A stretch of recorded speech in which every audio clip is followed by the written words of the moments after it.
Memaksa sebuah tanaman untuk berbuah di luar musimnya, apakah tindakan yang ilegal atau tindakan kekerasan terhadap tanaman?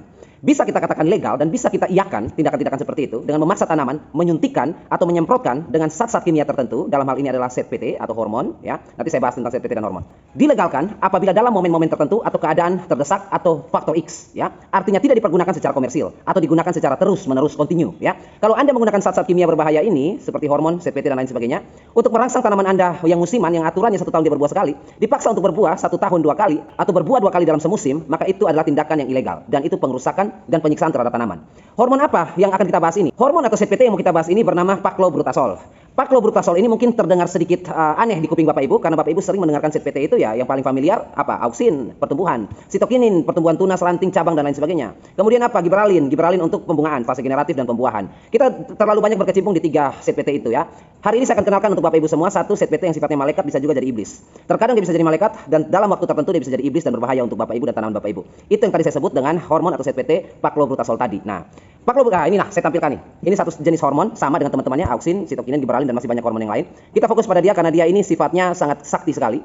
Dia bisa sakti mandraguna, dia bisa hebat sekali sebagai malaikat dan dia juga bisa sangat sakti mandraguna dan sangat hebat sekali sebagai iblis atau pembunuh ya. Dia bisa menghidupkan dan dia bisa membaikkan segala keadaan dan bersifat positif dalam waktu yang sangat singkat dan juga dia juga bisa membalikan keadaan dalam waktu yang sangat singkat dengan mematikan tanaman Bapak Ibu semua bahkan menyiksa secara perlahan dalam waktu yang lama. Tanaman Bapak Ibu akan kerdil dan tidak akan bertumbuh secara optimal, kerdil permanen. Saya ulangi sekali lagi, kerdilnya ini bukan sementara. Dia akan membuat tanaman Bapak Ibu kalau tidak mati, kerdil secara permanen. Tanaman tidak akan mampu bertumbuh lagi karena sudah diracuni, sudah terkontaminasi, sudah rusak seluruh selnya. Tidak bisa lagi memperpanjang sel atau memperbesar sel. Tidak bisa lagi dia bertumbuh, dia akan kerdil seumur hidup dan harus ditebang dan dimusnahkan. Itu kalau dia jadi iblis, tetapi kalau dia jadi malaikat, dia akan membuat tanaman Bapak Ibu yang belum musim berbuah selebat-lebatnya. Oke ya, kita bahas tentang hormon yang satu ini atau ZPT yang satu ini, Paclobrutasol. Nah, gini Bapak Ibu, sebelum kita masuk ke sana, saya kasih tahu dasarnya.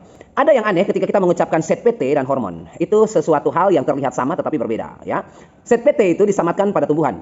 Ya, walaupun ZPT itu berisi hormon, mencakup hormon.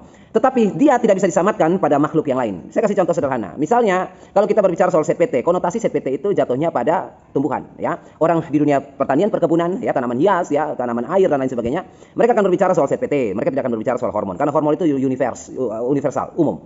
Kalau kita berbicara soal manusia dan hewan, kita akan berbicara soal hormon. Jadi kalau kita berbicara di bidang tumbuhan sekarang ini, maka kita akan berbicara ZPT, ya. Sekalipun hormon kalau kita mau bilang hormon auksin, hormon bisa saja, tetapi itu tidak pas, ya. Konotasinya tidak pas atau ditujukan tidak pas pada objeknya, pada tumbuhan. Lebih enak bukan lebih enak, dia lebih seturut ilmu pengetahuan, dia lebih lazim dikatakan ZPT. Jadi kalau Bapak Ibu berbicara soal auksin, sitokinin, giberalin, kita harus berbicara soal ZPT. Yang kita ucapkan adalah ZPT, jangan berbicara hormon. Kalau manusia boleh, hewan boleh. Hewan kita nggak bisa bilang ZPT. Hormon pada manusia kita nggak bisa bilang hormon, misalnya laki-laki punya hormon testosteron, ini kita nggak bisa bilang testosteron itu adalah ZPT, nggak bisa. Kita akan bilang dia hormon, ya. Kenapa hormon disamatkan pada manusia dan hewan, tidak disamatkan pada tumbuhan, ya? Jarang sekali digunakan itu, lebih banyak menggunakan kata ZPT. Karena hormon pada manusia dan hewan itu diproduksi secara sendiri. Artinya bisa terbentuk atau bisa dihasilkan oleh tubuh manusia maupun tubuh hewan, hormon itu tanpa ada rangsangan, tanpa ada ancaman, tanpa ada reaksi, tanpa ada perubahan iklim, cuaca dan adaptasi apapun. Manusia memproduksi hormon, hewan memproduksi hormon begitu saja dan itu terproduksi secara otomatis. Tidak perlu ada rangsangan atau tidak perlu ada ancaman. Berbeda dengan tumbuhan, ZPT yang akan dihasilkan oleh tumbuhan yang dalam ini hormon, dia akan diproduksi dalam kondisi-kondisi tertentu. Misalnya, tumbuhan dalam masa pertumbuhan vegetatif, tunas mulai bertumbuh, daun baru akan bertumbuh, di situ auksin diproduksi sebesar-besarnya. Auksin itu diproduksi di mana? Auksin itu diproduksi di pucuk, ya. Auksin itu diproduksi di pucuk, efeknya di mana? Efeknya di akar. Jadi auksin bekerja di pucuk, menghasilkan hormon itu di ZPT itu di pucuk, lalu imbasnya atau hasilnya itu outputnya di akar, akarnya bertumbuh semakin pesat. Jadi kalau pucuknya digunting, akarnya stuck. Oke ya, tangkap ya untuk auksin. Sitokinin bagaimana? Sitokinin itu pabriknya ada di akar. Jadi kalau akar kita gunduli, akar kita pruning, akar kita potong, kita kurangi akarnya, biasa pada bonsai-bonsai itu. Dipotong akarnya lalu dirawat kembali, artinya ada akar tua yang dipotong, maka di situ pertumbuhan ranting cabang itu akan terhambat. Seperti itu ya. Begitupun dengan ZPT giberalin. Setelah auksin dan sitokinin berhenti atau stuck melambat bekerja, giberalin berproduksi ya, di mana dia akan merangsang pertumbuhan bunga dan akan menghasilkan buah. Disitulah giberalin bekerja. Nah, Paclobrutasol ini Bapak Ibu semua adalah ZPT yang dia bekerjanya mematikan hormon giberalin. Dia antagonis dengan ini semua. Ya, dia antagonis. Bukan hanya giberalin, dia antagonis ini juga dengan auksin, dia antagonisnya juga dengan sitokinin. Jadi ketika auksin, sitokinin dan giberalin ini antara ketiga ini saja, hormon-hormon ketiga ini saja masih bersifat antagonis juga. Buktinya apa, Pak? Kenapa Bapak bilang antagonis antara auksin, sitokinin dan giberalin? Loh, Bapak Ibu bisa lihat saja penjelasan saya tadi. Masuk akal kan? Kalau auksin bekerja, pertumbuhan tunas daun bertumbuh, misalnya apa? Contohnya cabai misalnya. Cabai kalau lagi bertumbuh dia bercabang nggak? Tumbuh mata tunas air nggak? tumbuh ranting nggak cabai itu? Enggak kan? Ya enggak, karena auksin lagi bekerja. Dia mematikan atau dia memperlambat, dia menghentikan sitokinin dan giberalin. Begitupun sebaliknya, kalau tunasnya kita potong, pucuknya cabai itu kita gunting, pruning pucuk, maka di situ apa? Pabriknya mati. Pabrik yang memproduksi auksin mati kan. Tadi saya sudah bilang pabriknya ada di pucuk. Pabriknya digunting, maka auksinnya berhenti diproduksi oleh tanaman. Apa yang diproduksi? Sitokinin. Makanya ketika Bapak Ibu potong pucuk cabai akan muncul ranting-ranting yang baru. Sitokinin mulai bekerja. Itu yang saya sebut tadi antagonis.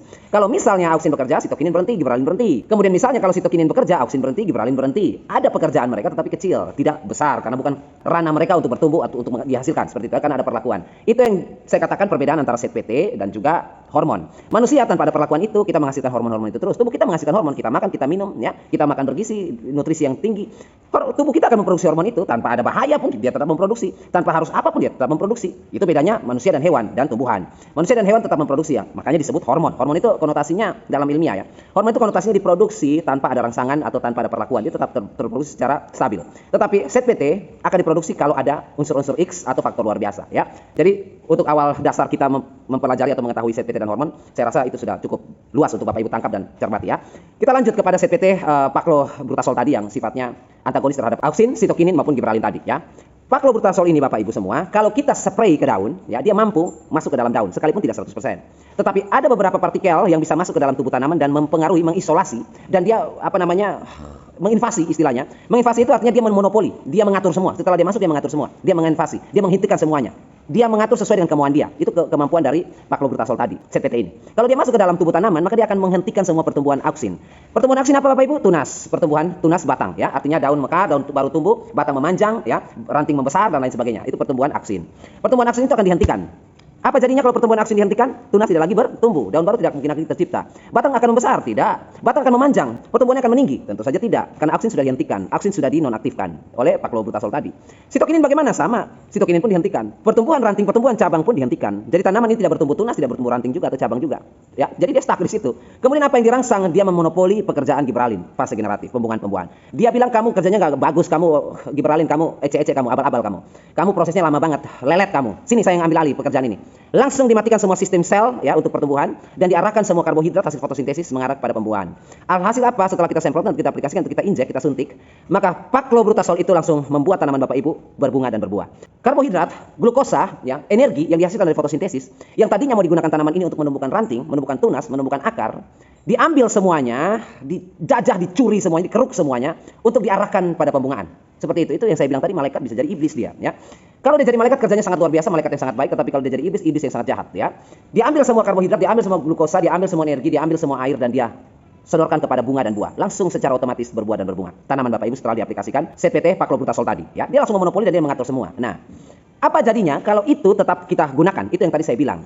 Boleh dia sebagai malaikat, artinya legal kita gunakan dalam momen-momen tertentu. Faktor X atau faktor luar biasa. Dia saya legalkan. Dan bukan saya yang berhak melegalkan dia. Ilmu pengetahuan dan dunia melegalkan dia. Pastinya. Ya, nanti saya jelaskan. Kemudian kalau dipakai secara komersil, terus-menerus, continue. Apakah dilegalkan? Itu tidak dilegalkan. Ya, dan itu melanggar hak pertumbuhan seperti itu ya, hak tumbuh-tumbuhan dan hak hidup dari tumbuhan ya untuk berkembang biak ya. Dilegalkan atau saya iakan dan ilmu pengetahuan mengiyakan itu dan sah-sah saja dan wajar-wajar saja dalam faktor luar biasa seperti misalnya Bapak Ibu menanam sebuah tanaman ketika mau dipanen 6 bulan ke depan di musimnya, Bapak Ibu harus berpergian atau pindah rumah. Ya, otomatis kan tanaman itu tidak bisa dicongkel, pohon ini tidak mungkin dibawa ke atas pesawat Bapak Ibu. Nggak mungkin Bapak Ibu antri bagasi di bandara lalu, Pak saya mau masukin pohon durian saya ke dalam bagasi pesawat, kan konyol itu, nggak mungkin ya. Jadi apa tindakan yang bisa Bapak Ibu lakukan sebelum pindah dan menikmati buah yang sudah 5 tahun Bapak Ibu, pohon yang 5 tahun Bapak Ibu tanam ya? Caranya ya jalan pintas seperti itu yang saya bilang dilegalkan tadi. Paclobutazol tadi masuk di situ. Ya, Bapak Ibu beli dan semprotkan. Harganya berapa? 12.000 kok. Satu botol kecil itu 12.000. Penggunanya berapa banyak, Pak? Kalau yang kita berbicara yang saya omong ini kalau dibeli dalam bentuk ZPT murni ya, paclobutazol murni ini ya. Kalau misalnya Bapak Ibu beli yang murni seperti ini kisaran 12.000, 13.000, itu kita pakai sekitar berapa ya kalau murni itu ya untuk ZPT. ZPT ini kalau kita beli yang murni penggunaannya dosis kecil itu ada di 1 sampai 2 mili per liter.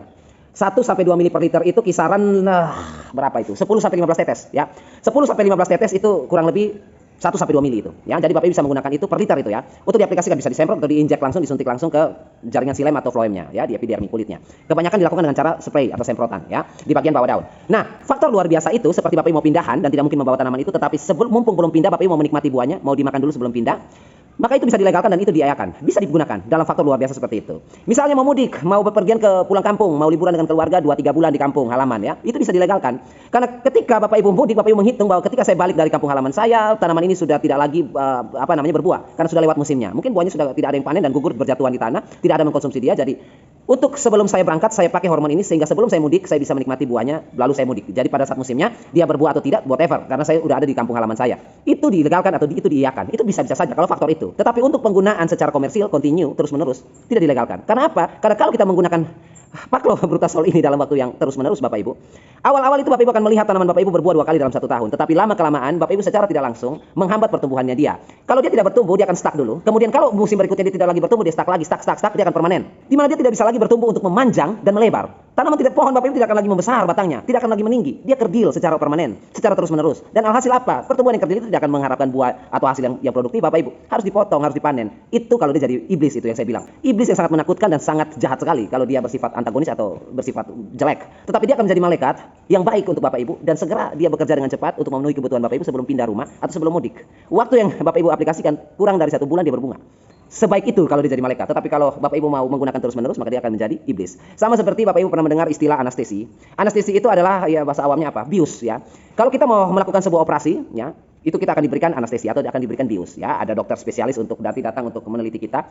Ini berapa dosisnya untuk usia begini, punya riwayat apa, anestesi atau bius yang kita berikan itu dosisnya berapa, seperti apa pemberiannya. Karena pembiusan itu sangat berbahaya juga ya. Jadi itu perlu ada dokter spesialis untuk, makanya ada dokter spesialis anestesi ya. Nah, untuk anestesi sendiri atau pembiusan sendiri pada manusia, hewan dan lain sebagainya, itu diiakan dalam faktor-faktor X, seperti kita mau operasi, melakukan pembedahan dan lain sebagainya. Tetapi tidak bisa anestesi digunakan secara komersil. Saya mau bius, saya malas hari ini, saya malas ngapa-ngapain, saya mau bius diri saya sendiri biar tidur 3-4 hari ke depan baru bangun. Nggak bisa. Itu ilegal dan itu melanggar hukum ya. Dijual beli saja itu melanggar hukum ya. Jadi itu yang tadi saya maksudkan dengan hormon yang satu ini. Kalau Bapak Ibu dalam keadaan-keadaan tertentu dan ingin menggunakan dia dalam momen-momen tertentu, saya iakan, dan bukan saya iakan saja dan saya legalkan saja. Bahkan kalau Bapak Ibu dalam faktor-faktor terdesak seperti itu, saya taruh di kolom deskripsi untuk Bapak Ibu. Bisa Bapak Ibu beli. Seperti itu ya. Bisa Bapak Ibu beli. Harganya 12.000 kok untuk Paclobrutasol yang sifatnya murni seperti itu. Kalau ada beberapa merek dagang banyak sekali ya yang berbahan aktif ZPT jenis ini. Gold Star, Bapak Ibu pernah lihat Gold Star? Ada produk Gold Star 250 SC kalau tidak salah. Itu bahan aktifnya juga ZPT ini, Paclobrutasol. Apalagi MC Erol itu juga ya. Kemudian ada Patrol 250 SC. Ada apa lagi yang saya lucu kalau bacanya itu dulu ya. Pacquiao ya, saya ingat Manny Pacquiao. Pacquiao itu juga sama, dia bahan aktifnya juga ZPT Paclobrutasol tadi. Ada banyak Bapak Ibu produk-produk yang bahan aktifnya ZPT itu dan nanti bisa Bapak Ibu jumpai. Nanti gini deh biar gampangnya saja. Harganya murah-murah kok itu. Kalau Bapak Ibu kesulitan, nanti saya taruh di kolom deskripsi. Itu ada beberapa merek. Nanti coba saya cari. Mungkin sekarang ini tahun-tahun 2024 ini sudah banyak sekali produk-produk yang lain. Nanti coba saya cari yang berbahan aktif itu. Nanti Bapak Ibu bisa jumpai di toko pertanian Bapak Ibu. Kalau nggak ada ini ya ini. Nanti bisa dibawa referensi di kolom deskripsi itu. Bawa aja HP-nya. Oh kalau di sini kalau nggak ada yang ini bisa. Kalau nggak ada yang ini bisa. Jadi bisa Bapak Ibu beli sendiri di toko pertanian Bapak Ibu semua. Nanti saya taruh di kolom deskripsi ini untuk Bapak Ibu bisa jumpai di toko-toko pertanian. Atau kalau tidak nanti saya taruh juga link untuk tokonya secara online bisa dibeli. Harganya 12.000, 13.000. Seperti itu murah-murah saja hormon-hormon ini di botol-botol kecil. Tetapi seperti yang saya bilang tadi, saya perbolehkan ya, saya iakan dan legalkan kecuali dalam faktor X atau faktor terdesak ya. Faktor luar biasa seperti kasus-kasus tadi ya, tidak bisa menikmati di musim depan, harus ada masalah bepergian dan lain sebagainya.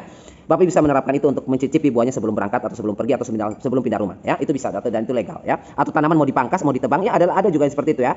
Lahannya mau dibuka, pohon-pohonnya mau ditebang ya, mungkin proyeknya masih 6 bulan ke depan, bisa diaplikasikan itu sebelum pohon-pohonnya ditebang, dia bisa berbuah dulu, dipanen dulu ya, baru atau misalnya mau alih fungsi lahan dari perkebunan durian ke mau perkebunan alpukat atau jeruk ya, duriannya kita paksa berbuah dulu, panen dulu sebelum ditebang ya. Itu juga legal dan itu sah-sah saja. Tetapi dalam faktor luar biasa ya. Kalau mau dipakai secara kontinu ya saya nggak perbolehkan itu karena nanti resikonya Bapak Ibu tagihnya ke saya, marah-marahnya ke saya. Katanya bisa Pak, katanya gini. Kok tanaman saya sekarang kerdil, kok tanaman saya sekarang jadi merana, gimana tanggung jawab kan? Saya udah kasih tahu kan. Kalau komersil nggak boleh, tetapi kalau dalam faktor-faktor atau keadaan luar biasa boleh ya. Oke Bapak Ibu semuanya, ini sudah 3 video di rumah baru kita ya untuk pembahasan tanaman. Gini deh, untuk Bapak Ibu yang kemarin request untuk racik-racik pupuk nanti kita masuk di berikutnya saja ya. Besok itu kita coba masuk di peternakan dulu karena teman-teman banyak yang komentar, banyak yang sudah minta, Pak bahas ayam dong, Pak bahas ikan dong, Pak bahas udang dong, Pak bahas kambing, domba dong. Jadi ada sampai yang suruh saya bahas perbedaan kambing dan domba Bapak Ibu. Ya tentu saja beda Bapak Ibu kalau kita peternakan kambing dan domba bedanya jauh. Bedanya di apa Pak? Perawatan ya. Bedanya apa? Makannya bukan di pakan atau perawatannya atau kandangnya. Harga jualnya Bapak Ibu kalau domba dan kambing itu harga jualnya lebih tinggi domba ya daripada kambing dan itu langka sekali sekarang ya. Oke, nanti kita lanjut besok di peternakan atau perikanan. Untuk tumbuhan nanti kita langgar di beberapa hari ke depan ya, 2 hari kemudian kita langgar masuk lagi ke tumbuhan. Kita langsung racik ya. Kemudian setelah itu nanti kita masuk di apa kemarin, cengkeh, kapulaga, apalagi kemarin pepaya California. Apalagi nanti saya lihat list lagi ya Bapak Ibu. Mohon maaf ya Bapak Ibu ya. Tenang saja Bapak Ibu. Bapak Ibu kalau di komentar itu saya selalu bilang siap komandan, itu sudah saya catat semua. Sudah saya catat semua. Siap, tinggal tunggu waktunya saja. Bukan berarti saya bilang siap, udah biarin aja nanti juga hilang sendiri. Enggak, saya tetap akan membahas seperti itu. Bapak Ibu bisa lihat komentar-komentar ketika kita bahas ini, teman-teman langsung berkomentar, request ini sudah 2 bulan yang lalu dan hari ini baru mulai saya nonton. Nah, jadi seperti itu Bapak Ibu. Jadi kalau saya berbicara soal hal ini bukan berarti request Bapak Ibu tidak saya jawab. Tetapi penjelasan yang Bapak Ibu baru dengar hari ini adalah penjelasan yang sudah diminta 2 bulan yang lalu. Seperti itu ya. Tetap saya akan menjawabnya ya. Ada yang kebetulan baru bertanya dan ya biasakan dengan komentar. Kemarin baru diminta, sekarang sudah dibuatkan. Berarti Bapak Ibu itu bukan baru minta lalu saya buatkan. Bapak Ibu ini termasuk dalam kelompok yang sudah minta 2 bulan yang lalu. Kebetulan saja nimbrung dan sama dengan teman-teman kita yang sudah minta 2 bulan yang lalu. Kayak misalnya, kemarin bahasa apa ya? AB Mix ya. Was, kemarin saya baru minta AB Mix vegetatif sudah dibuat. Itu AB Mix vegetatif itu sudah diminta 2 bulan yang lalu. Kebetulan saja Bapak Ibu datang dan meminta hoki istilahnya ya, beruntung Bapak Ibu. Begitu minta, requestnya sudah mau dibuat dari 2 bulan yang lalu. Jadi beruntung, tabrak bonus istilahnya ya. Oke baik Bapak Ibu semuanya, kurang lebih seperti itu saja diskusi kita. Seperti biasa kita 2 arah. Kalau ada yang kurang tepat atau meleset atau salah dalam penjelasan saya atau ada yang perlu ditambahkan, bisa Bapak Ibu tulis di komentar. Kemarin saya sangat salut sekali, Bapak Ibu banyak sekali yang 2 arah. Coba Bapak Ibu lihat video kemarin, itu banyak sekali teman-teman kita yang kasih referensi, kasih pengalaman, kasih diskusi di situ banyak sekali. Bapak Ibu bisa baca di situ. Praktek-praktek di lapangan, teori-teori mereka yang selama ini mereka terapkan, itu ditulis ke komentar. Bapak Ibu bisa lihat. Dan hari ini saya yakin video ini pun nanti akan ada teman-teman kita yang baik hati yang mau berbagi edukasi informasi kepada kita semua di kolom komentar. Karena ini 2 arah. Saya siap dikoreksi kalau salah, kalau kurang lengkap bisa dilengkapi oleh teman-teman semuanya dan kalau ada pengalaman lain bisa ditambahkan. Sampai jumpa di video selanjutnya dan dari kata saya ucapkan assalamualaikum warahmatullahi wabarakatuh, salam sejahtera dan salam untuk kita semua.